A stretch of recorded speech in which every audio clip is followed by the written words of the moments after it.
चलिए अब नेताजी लोगों के पास फिर से चलते हैं। मैडम, सच्चाई ये है, जो विकसित भारत और विकसित बिहार की कल्पना अगर कोई किए हैं साकार तो वो एनडीए सरकार है। वो भ्रष्टाचार में डूबी जो जंगल राज की सरकार है, वो भ्रष्टाचारियों को वो टीन वाला चश्मा लगाए हुए, उनको नहीं दिखेगा विकास। जो विकास का नाम जानता ही नहीं है उसको विकास दिखेगा क्या मैडम? वो विकास नहीं, वो एकदम वो क्या कहते हैं विरोधी जो है वो एकदम ऐसा। देखिए जो अभी 13 तारीख को लालू परिवार को पूरा परिवार को समन जारी किया गया है कोर्ट के द्वारा, तो कितना ईमानदार और कितना एकदम जंगल राज के प्रशस्ति सरकार थे वो जो उनको समन जारी किया। तो कौन जीत रहा है? एनडीए जीत रहा है। एनडीए बिल्कुल जीत रहा है। और लोकल सहरसा की राजनीति में हमारे माननीय विधायक आलोक रंजन जी के द्वारा जो विकास कार्य 5 साल में हुआ है वो सराहनीय है। और वो जीतने जा रहे हैं, इनके लिए उसको अग्रिम शुभकामनाएं। वो जीतने भी जा रहे हैं, अग्रिम शुभकामनाएं ही दे रहे हैं। तो चुनाव लड़ेंगे कि नहीं लड़ेंगे? घर बैठे बैठे जीत जाएंगे हम लोग है ना। जो लोकतंत्र का अधिकार है, जो घोषणा होना है वो तो होगा ही ना।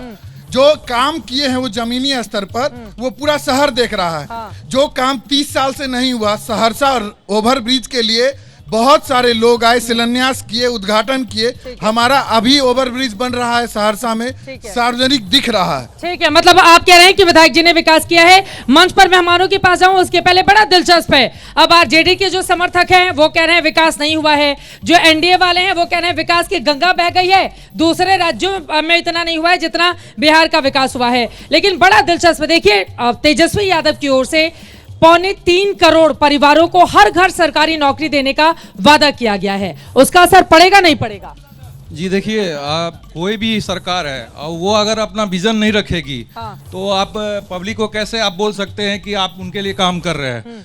एक्चुअली है क्या कि बीजेपी तो काम कर रही है, और जब से जेडीयू और बीजेपी का कॉम्बिनेशन है, दोनों मिलकर बहुत ही अच्छा काम कर रही है। आप देख रहे हैं नीतीश जी भी बहुत अच्छा काम कर रही है बिहार। अच्छा, बीजेपी के साथ आ गए तब नीतीश जी अच्छा काम कर रहे हैं, आरजेडी के साथ मिलकर नीतीश जी खराब काम करते हैं? नहीं, दोनों के लिए सही थे, लेकिन अगर बीजेपी अपना काम बहुत अच्छे से कर रही थी, लेकिन आरजेडी जो है जिस तरह से कर रही है वो आप देख रहे हैं कितना हत्या हो रहा है, इतना सब कुछ हो रहा है। अरे हत्या हो रहा है तो सुशासन बाबू जिम्मेदार है, आरजेडी जिम्मेदार है?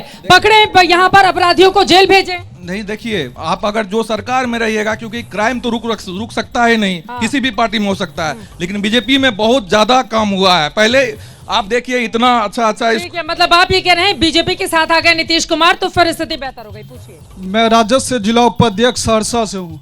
जैसे कि यहाँ पे एनडीए के साथी ने बोला कि विकास हुआ है, सहरसा में सिर्फ और सिर्फ कागज पे विकास हुआ है। और बार बार विपक्ष के द्वारा बोला जाता है कि जब राजद की सरकार थी तो यहाँ गुंडा राज हुआ करता था। आज आप देख सकते हैं बिहार के राजधानी पटना में गांधी मैदान के सामने में बड़े व्यापारी को मार दिया जाता है। पहले लोग बोलते थे कि चूंकि आप आरजेडी युवा नेता हैं, कहा जाता है कि जब लालू प्रसाद यादव जी का राज था उस समय मुख्यमंत्री आवास में अपराधियों को संरक्षण दिया जाता था। नीतीश कुमार की पार्टी में उनकी ओर से दावा किया जा रहा है कि जब भी कोई अपराधी अपराध को अंजाम देता है तुरंत उसको जेल भेजा जाता है। ये ऐसा जो बोल रहे हैं ये विपक्ष के लोग का काम है बोलने का। आप अगर यहाँ पे देखेंगे अभी जो सरकार जो चल रही है यहाँ अभी गुंडा राज हो रहा है। गुंडा राज हो गया है? जल्दी से पीछे से पूछिए। क्या गुंडा राज है यहाँ पर? गुंडा राज नहीं है यहाँ पे हमारे सरकार माननीय मुख्यमंत्री नीतीश कुमार जो बिहार सहरसा के लिए काम किया है, ओवरब्रिज बनना, क्या विकास नहीं है? यहाँ पे रोजगार मिल रहा है कि नहीं मिल रहा है? ओवरब्रिज ही विकास का एक पैमाना हुआ। पूर्णिया में एयरपोर्ट बनना क्या विकास की काम नहीं है? ये विकास नहीं हुआ। 2005 से पहले रोड नहीं था, बिहार का कोई न जानता था कि रोड की और बिजली रोड कहाँ था। हाँ, ये बात सही है, बार बार याद दिलाया जाता है 2005 के पहले न रोड थी न बिजली, और क्राइम का ग्राफ वहां पर चरम पर था। लेकिन आप बताइए नेताजी विधायक जी, आप बीजेपी से हैं, कहा जा रहा है कि पटना में भी तो दिन दहाड़े हत्या होती है। कोई भी शहर उठाकर देख लीजिए, हर अखबार हत्या, लूट, अपहरण के खबरों से पटे पड़े रहते हैं। हमको एक बात आप बताइए चित्रा जी, आप बहुत बड़ी पत्रकार हैं और आप सब अभी खुद आप बोल भी रहे, अभी जो अपराध हो रहा है 24 घंटा के अंदर अपराधी जेल के अंदर जाता है कि नहीं, सो हमको बताइए।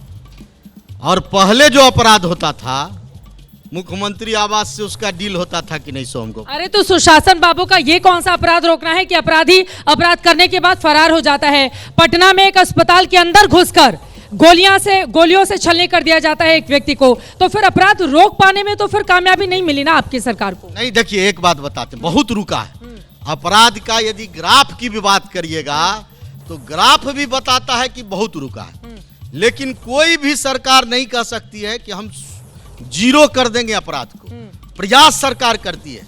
सरकार के मानसिकता को देखना होता है कि किस सरकार में अपराध का पोषण किया जाता है और किस सरकार के द्वारा अपराधी पर जो है सो उसको ठीक है मतलब कार्रवाई की जाती है। देखिए आलोक रंजन झा जी जो विधायक हैं, उनको आपने सुन लिया, उन्होंने कहा है कि जब भी अपराध होता है, जो भी अपराधी होता है उसको फौरन जेल भेजने का काम करते हैं, पकड़ने का काम किया जाता है। और अपराध के मामले को लेकर जंगलराज का आरोप लगाते हुए अक्सर ये पार्टी आप लोगों पर हमलावर रहती है। देखिए मैडम, इन्होंने जंगल राज कह के आया, अभी इन्होंने ऐसा जंगल राज बना दिया, महाजंगल राज बना दिया है। फर्स्ट कब। दूसरी बात, पलायन का मुद्दा अभी इतना बड़ा है। अमृतसर सेवा क्यों यहाँ पर दिया गया है? जो यहाँ का मजदूर सस्ता सुविधा में गुजरात जाएगा कमाने, अमृतसर जाएगा कमाने। शायद आप बनगांव में आज गई हुई थी, आपको भी उन्होंने महिला लोग ने बताया था जो मेरा हस्बैंड अभी अमृतसर में है, अभी पंजाब में। आप भी देख के आई हैं। मैं देख कर आई हूँ, बिल्कुल मैं देख आपका सोशल मीडिया हम देखे, आपके सामने मुंह महिला लोग बोल रही थी, लकड़ी का गट्ठा लेकर जा रही थी, तो आपने पूछा लकड़ी क्यों, तो उन्होंने क्या बताया? गैस अभी तक हमको नहीं मिला है। अपना पीड़ित वो बात रखी ना, आपके सामने में रखी, जो हकीकत है मैडम यही हकीकत है। लेकिन जैसे ही हम पलटकर सवाल पूछते हैं कि जीतेगा कौन, तो फिर वो एनडीए का चिराग पासवान का नाम लेती है ना। वो पासवान परिवार से थी, आपने आगे की बात यहाँ पर काट दी। मैडम देखिए, जीतने का हम बात नहीं करते हैं, जीतेंगे कैसे? आपको 10,000 रुपया हम इलेक्शन से पहले दे रहे हैं। 1100 बोलने दीजिए विधायक जी बोलने दीजिए, आप बोल लिए हैं। आपको पहले 400 रुपया मिलता था, जो इंदिरा, उन्होंने भी कहा कि हम सुन के आए हैं, मोदी जी बोली थी। वो महिलाएं क्यों नहीं नाम लेती हैं तेजस्वी यादव, राहुल गांधी का? ये बड़ा सवाल है ना। ये बिल्कुल देखिए, ये किसी भी सरकार के लिए शर्मिंदगी की बात होनी चाहिए कि यहाँ पर महिलाएं अकेले रहती हैं, उनका पति कमाने के लिए देश के अलग अलग हिस्सों में जाता है। ये शर्मिंदगी का विषय किसी भी सरकार के लिए कि मजबूरी में मजदूरी के लिए उन लोगों को बाहर जाना पड़े। लेकिन पलटकर सवाल पूछो जीतेगा कौन, तो वो नीतीश कुमार का नाम लेती हैं। तो फिर ये आप लोगों का फेल्योर हुआ ना, ये कामयाबी कैसे हुई विपक्ष की? मैडम आपने पूछी थी उससे किस जात के हैं? पूछी थी, पूछा था मैंने। चिराग पासवान का नाम लिए थे वो, बिल्कुल नाम लिया। चिराग पासवान, हम पासवान जाति के हैं इसलिए चिराग पासवान को वोट देते हैं। तो इस बात को क्यों छुपा रही हैं? मैं कहाँ छुपा रही हूँ, जो सार्वजनिक है उसको क्यों? मैडम थोड़ा सा, तो मतलब आप ये कह रहे हैं कि जो जिस जाति का है उस जाति को वोट करेगा, ये सच्चाई है बिहार की? अभी तो हो ही रहा है यही बात। आप टिकट बंटवारा में देख लीजिए, जाति विशेष करके ही दे रहा है। ऑल इंडिया का बात पर जाइए ना, बिहार का क्यों ले रही है? हाँ, ये बात बिल्कुल सही है, ये बात तो बिल्कुल सही है ना। वो पासवान जाति की महिला थी, चिराग पासवान का नाम ले रही थी, लेकिन मोदी जी का भी नाम ले रही थी। मोदी जी का नाम लिया मोदी जी तो पासवान नहीं है, तो फिर मोदी जी का नाम क्यों लिए? सो हमको बता दीजिए। बात सो नहीं है। महिलाएं वो 2005 से पहले जो जंगल राज, अपराध, गुंडा राज था बिहार का, उसको देखी हैं और उससे अनुभव की हैं कि बिहार में किस प्रकार से महिलाएं असुरक्षित रहती थी। और यदि वो थाना में केस करने जाती थी, केस नहीं लिया जाता था, तो वो जानते हैं।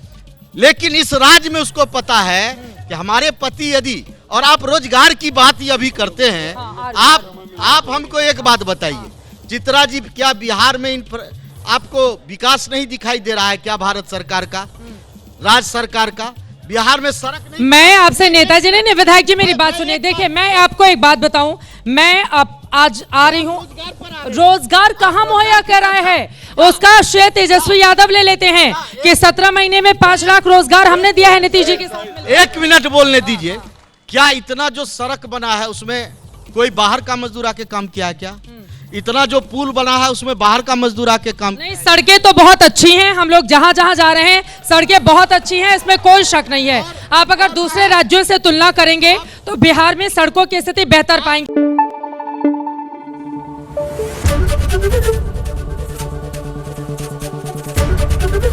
एबीपी न्यूज आपको रखे आगे।